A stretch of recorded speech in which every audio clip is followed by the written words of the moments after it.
there's 7 parts. This is how dumb I was. I was like, there's 7 parts. If I don't get one of those, I must suck, you know? So, which is not true at all. But I ended up getting one of them. And I dropped out of college, and the success of Dead Poets Society sent me, you know, was like a trajectory. It shot me down a different course of water than I was on before. It's probably a much better path than the first film being successful and you become a child star. I cannot tell you how grateful I am for that first experience. First of all, if for no other reason than in the success of Dead Poets Society, I didn't take it seriously at all. I didn't even realize that the movie was successful until a couple years later, because I had so braced myself for failure, you know, perception of failure anyway. Because of the first experience? Yeah, because everybody's saying, oh, the movie's so great. I'm like, yeah, they said this last time. This doesn't mean anything, you know. And so it kind of taught me at a really young age about to ask yourself why you're doing something. You know, like, are you doing it for the result of what happens, or are you doing it to do it?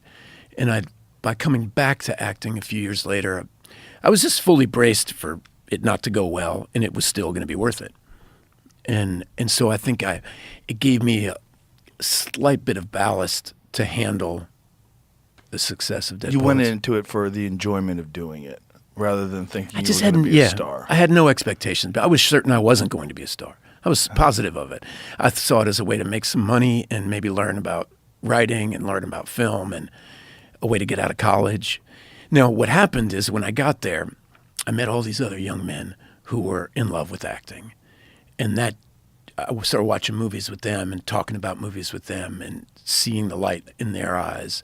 And we'd go to set, and there was Robin Williams. You know, we had Peter Weir, who had just directed Witness, one of my favorite movies of all time at that point. And he was a master. I mean, he was not a lightweight human being. He was a heavyweight human being. And he would lead rehearsals, and he would talk about acting and performance in a way that I hadn't.